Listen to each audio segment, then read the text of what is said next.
আসসালামাইকুম, আশা করি সকলে ভালো আছেন। আজকে চলে এসেছি রাজবাড়ী জেলার গোয়ালন্দঘাট থানায়। তো আজকে আপনাদেরকে দেখাবো বর্তমানে যে আলোচিত যে মরা লাশ পোড়ানোকে কেন্দ্র করে সারা দেশে যেই নিউজ হচ্ছে, নোরা পাগলা দরবার শরীফ। আমি এখন সেই দরবার শরীফের একেবারে সামনে দাঁড়িয়ে আছি। আমি আপনাদেরকে বিস্তারিত দেখাবো কি কি হয়েছে এখানে।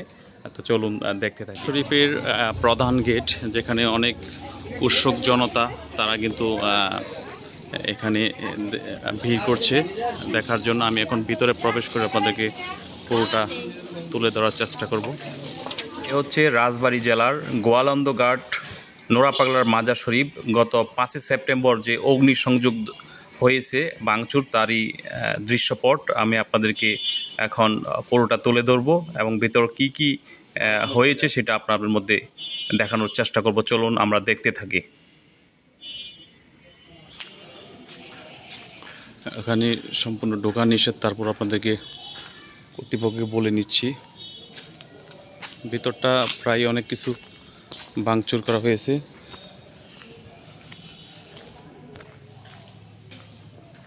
আপনাদেরকে একেবারে ভিতরে নিয়ে আমি দেখাই যেখানে মূলত কী হয়েছিল। এই হচ্ছে সেই 12 ফুট উচ্চতায় যেই কবরটি করা হয়েছিল, সেই কবর।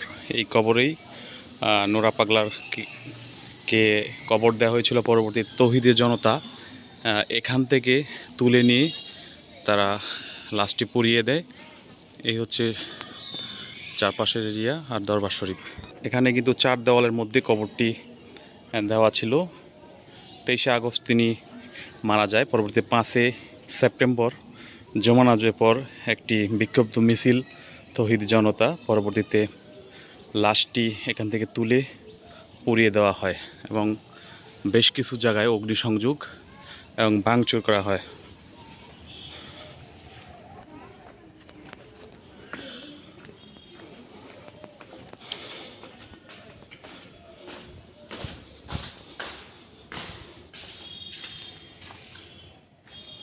এই হচ্ছে যে ভাঙচুরের যে চিত্রগুলো আছে, এগুলো হচ্ছে ইটের প্রাচীর।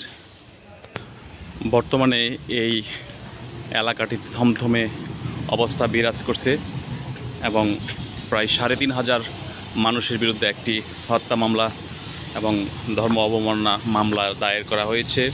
একজন মানুষ মারা গিয়েছে।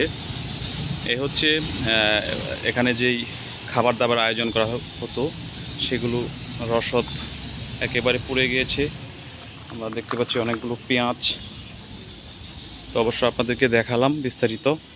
আপনারা কোনো জানা থাকলে অবশ্যই কমেন্ট করবেন, আমি জানিয়ে দেব।